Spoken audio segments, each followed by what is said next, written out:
Então vamos lá. Continuando aqui, hoje nós vamos falar da doença de Chagas, tá? A doença de Chagas, pessoal, ela vai ter dois vetores que são popularmente chamados de barbeiro. Isso aí tá no seu livro, tá? Triatoma infestans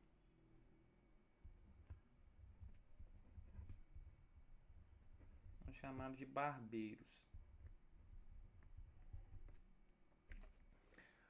O Rhodinius prolixus, o Panstrogylos megistus, são três espécies diferentes que podem ser chamadas de barbeiros, que são responsáveis por transmitir essa doença. E aí o que acontece? A gente vai ter um animal silvestre, tá?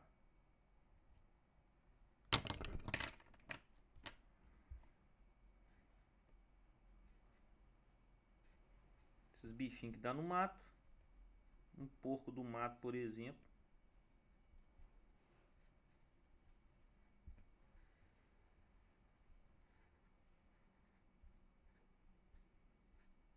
Uma anta, uma paca, alguma coisa do tipo, tá? Você vai ter o barbeiro, que é um caboquinho meio assim, ó.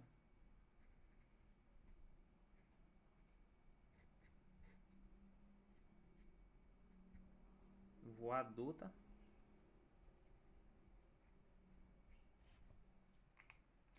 E você vai ter o ser humano.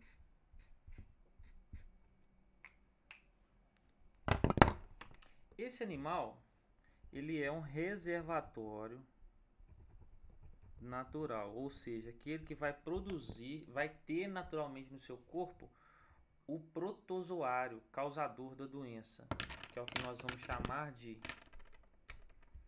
agente etiológico, tá? De agente etiológico. Agente etiológico é sempre quem é o causador da doença. Ele é chamado de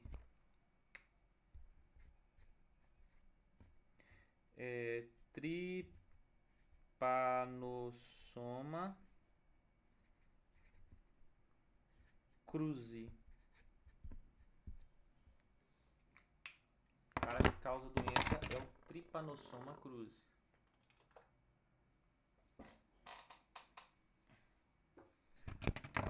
E aí o que acontece? Quem que possui o Trypanosoma cruzi? Os reservatórios naturais, que quando o barbeiro, que é um animal chupador de sangue, qualquer um dessas três espécies suga o sangue dele, ele vai ingerir esse Trypanosoma cruzi, tá? E aí, naturalmente, o barbeiro vai chupar sangue no ser humano. Aqui nós vamos ter o que? A infecção, tá? É assim que funciona. Pode acontecer do que? Outro barbeiro sugar o sangue de uma pessoa contaminada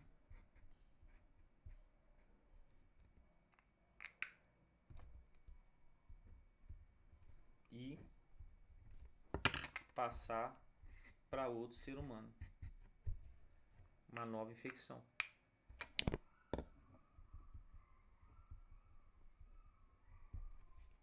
Dúvidas até aqui? Alguém fala comigo aí, por favor. Não, Matheus, Oi, pode falar. rapidinho. É o porco, né? Que você tava falando, porco do mato, né? Não? Eu dei um exemplo de um mamífero Não, silvestre, mas sim, tem tá vários certo. outros. Tá, ele já possui o agente etiológico naturalmente no corpo dele. Sim, que nem a gente Ah, possui tá. várias bactérias no nosso intestino, sabe? Ah, tá, Por entendi. isso que a gente usa o nome reservatório natural. Aqui, por exemplo, o ser humano ele está funcionando como reservatório. Só que esse é o cara que naturalmente atende no corpo dele. Até animais domésticos mesmo, cachorros, gatos, podem apresentar esse tipo de protozoário. Principalmente aqueles que não são criados dentro de casa, né? Estão sempre em contato com alguma coisa. Tranquilo? Tranquilo. E aí, o que acontece? Aqui, digamos assim, nós estamos num ambiente natural, né? Uma floresta, uma mata, essas coisas. O ser humano já está na área urbana. E o que vai fazer esse mosquito se alimenta de sangue cruzar para a área urbana? É justamente a questão do desmatamento.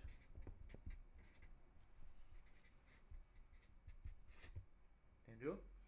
Porque você vai destruindo a cadeia alimentar no qual esse inseto se abriga, né? Onde ele mora, onde ele se alimenta, se reproduz, ele passa a voar para áreas urbanizadas, tá? E aí acontece a infecção. Ô, gente, aqui eu expliquei o ciclo de uma forma simples, tá? Agora nós vamos pontuar, que nem a gente pontuou na malária lá, a questão sim das fases em que o protozoário, tá? Apresenta ao longo desse ciclo todo. A malária a gente viu lá, tinha a fase do merozoito, né? Tinha as fases que ele se reproduz, a fase que ele está jovem, por aí vai. Só lembrando, tá? O nosso amigo Trypanosoma cruzi aqui, tá? Ele é um protozoário, tá? Não podemos esquecer disso, ele é um protozoário.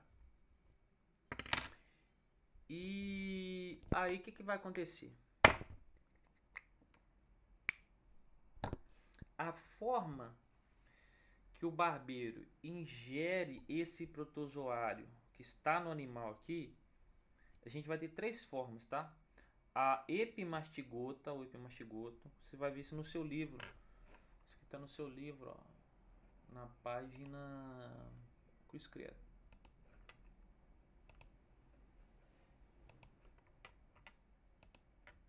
Aqui, ó. Essa página 456, tá?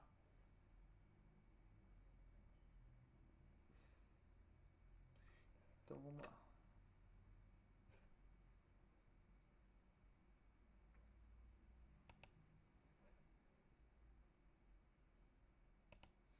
Digamos assim, gente. A forma assim adulta que você vai ver o Trypanosoma cruzi vai ser essa aqui, ó. Tripomastigota, tá? Vamos chamar de forma adulta.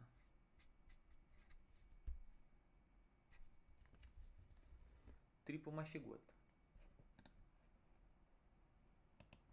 O que acontece? Esse protozoário, quando ele está no reservatório natural, ele está nessa forma. Tripomastigota. Quando o barbeiro ingere ele vai dentro do barbeiro, ele vai transformar para outra forma, que é a forma epimastigota, tá? Essa forma é chamada de epimastigota. E aí, quando o barbeiro for infectar o ser humano, tá? Dentro do ser humano, a gente vai ter a conversão aqui para a forma tripomastigota cíclica.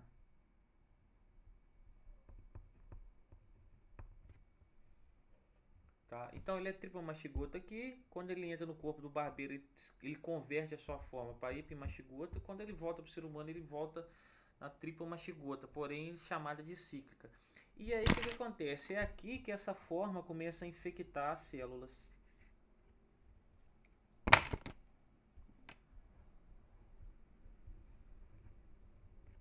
E nesse processo de infecção, essa forma se converte numa forma. Aqui vai acontecer o processo de reprodução, tá?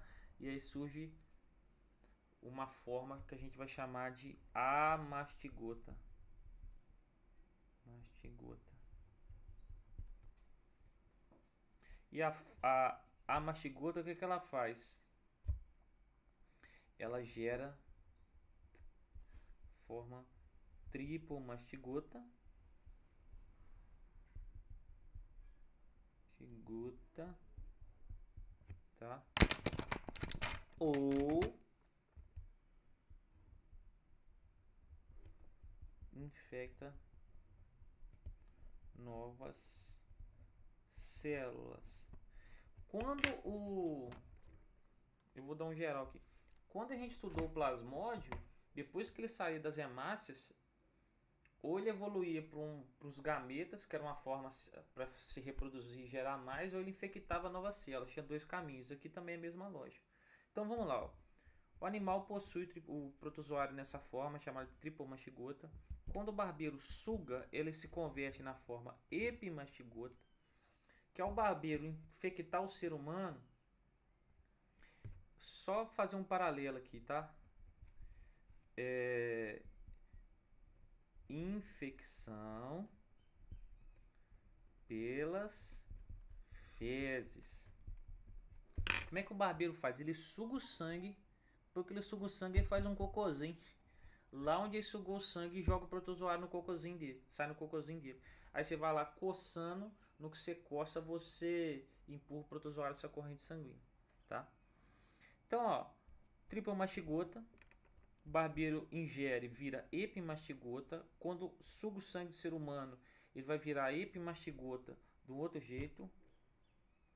Mastigota. Chamada epimastigota cíclica. Ali dentro do ser humano, o que é que ele faz? Quando ele infecta a célula, ele vai virar a mastigota, no qual essa mastigota ou vai gerar, através de reprodução, outros tripomastigota, no qual o barbeiro pode pegar ele sugando o sangue, que nem ele pegou desse cara aqui, tá? Ou ele vai infectar novas células nessa formazinha amastigota. E aí, se a gente for ilustrar isso legal, tá aqui, ó. Tanto o animal, como igual o tatu ou o ser humano, ele vai possuir a forma tripomastigota, tá? Então, ó, o barbeiro suga, ele se converte nessa forma aqui para epimastigota, que vai se reproduzindo dentro do intestino aqui do barbeiro, papapá. Aí depois, ó, ele vai infectar o ser humano, já vai estar nessa forma de tripomastigota também, só que é chamada de cíclica ou metacíclica, tá? E aí que vai acontecer, ó, ele vai enfiar dentro das células do corpo humano e vira essa forma chamada de amastigota, no qual ele pode infectar novas células, mantendo essa forma, ou formar, digamos assim, o protozoário adulto, né, na forma tripomastigota. E aí, gente, antes da gente avançar, é o seguinte: alguém tem alguma dúvida nessa explicação aqui dessas formas? Essas formas aí que eu expliquei?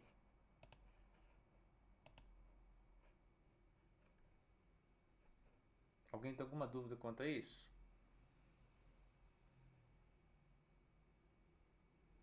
Dá uma explicar. Matheus, Pode falar. então, eu tava lendo na página 455, quando fala a respeito da prevenção de eliminar sangue contaminado e também de eliminar animais domésticos que estejam em casa, que estejam contaminados. Mas como que faz para saber se o animal ou se o sangue está contaminado? Então, eu vou falar isso aí daqui a pouco. Deixa eu só fechar aqui. Que aí a gente vai falar a respeito. Não, sem problema. Ô, gente, ninguém tem dúvidas, não? Então tá bom. O que acontece? Quais as formas que a gente tem de infecção? pela picada do barbeiro, e o barbeiro ele tem que estar contaminado com o protozoário. E de que forma que o barbeiro se contamina com o protozoário? Lembrando que ele é um vetor, né? Ele vai carregar o protozoário sem ter problemas com isso.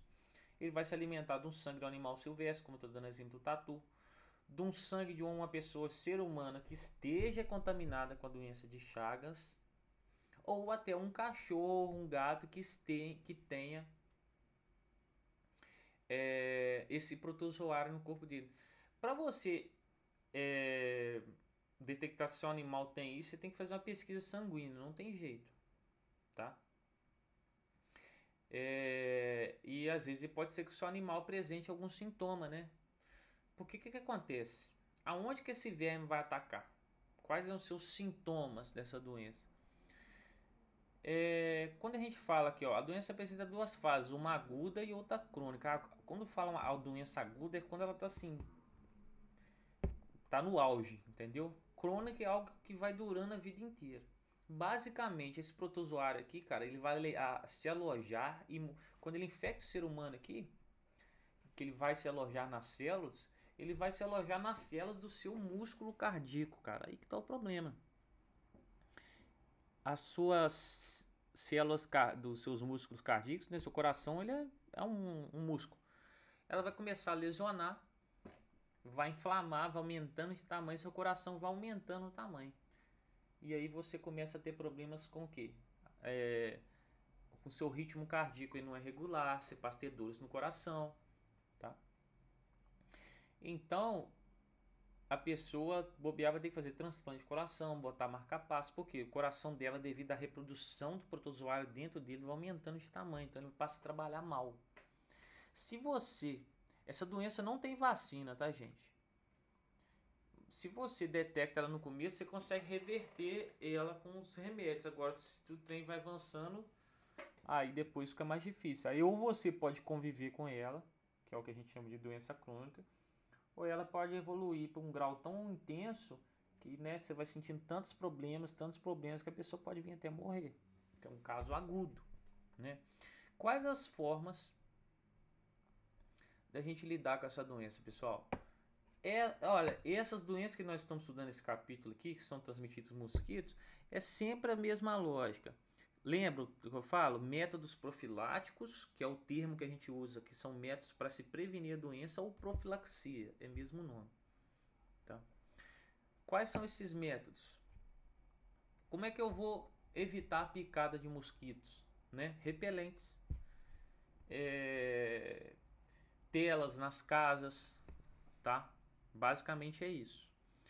Segunda coisa, eliminação dos vetores. Por exemplo, o barbeiro, se você tiver um criador na sua casa, você vai eliminar ele.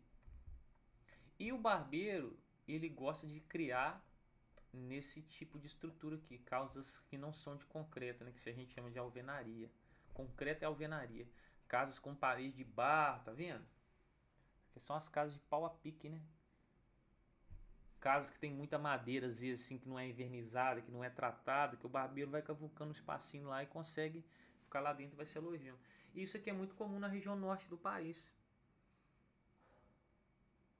Então, por isso que eles, casas com palhas, né, cobrindo o telhado, então podem ser focos, tá? Então, a principal forma de controle é você eliminar os animais que podem apresentar ele, que estão infectados, né? Os animais que vão apresentar os sintomas, com algum problema de saúde. Eliminar, assim, no caso, a pessoa que mora aqui, pô, tem que trocar de casa, não tem jeito. Né? Aí ela vai depender do governo e tudo mais. Então essa doença ela não tem cura, tá? E galera, só uma coisa interessante é que uns anos atrás teve um surto de doença, pequeno surto dessa doença, aqui na região sudeste, que não é tão comum. Mas como que aconteceu esse surto, gente? Açaí e caldo de cana. Principalmente açaí que vem da região norte. Tava tendo muito barbeiro naqueles cachinhos do açaí. E aí, os caras ao produzir o açaí, às vezes sem ter uma higiene adequada, no sentido de separar, lavar os cachinhos para tirar qualquer bicho que tem ali, qualquer coisa, eles trituravam os cachos do açaí sem higienização e naturalmente às vezes tinha barbeiro ali, eles trituravam o barbeiro. E no triturava o barbeiro junto com o açaí, o protozoário não ia ser triturado pela máquina, que ele tem um tamanho muito pequeno. E aí depois se açaí era conservado em baixa temperatura e tudo mais, o protozoário sobrevivia. Você ia tomar um açaí, você ia ingerir um protozoário desse. Aí fazia esse estrago todo aí, por causa de um açaí. A mesma coisa na questão de caldo de cana. A cana, quando você vai usar ela, você não tem que raspar aqueles nozinhos, aquelas bases onde as folhas da cana ficam ali na cana. As pessoas não fazem isso direito e muitas vezes tinha barbeiro ali, entendeu? Aí moía o barbeiro junto com a cana. E a gente teve alguns surtos aí no Brasil aí. Aí depois as pessoas passaram a tomar mais cuidado. Entendido? Alguma dúvida?